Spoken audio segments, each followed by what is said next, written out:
Hey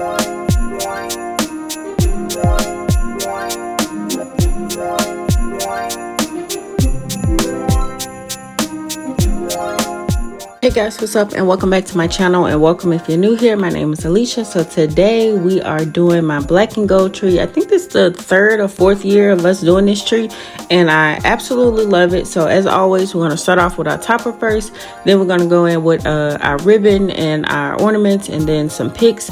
For this year I did buy a ball garland to put on the tree, so that way we won't use as many ornaments that we used last year. And I kind of switched out the bulbs a little bit on the other ornaments, and I added a new ribbon. So yeah.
Again, this one was done on TikTok live, so if you aren't following me over there, be sure to follow me on TikTok. I do go live over there quite often and make all of the different things. So yeah.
So yeah, if you like this video, please give it a big thumbs up. Don't forget to hit that subscribe button, and I'll see y'all in my next video.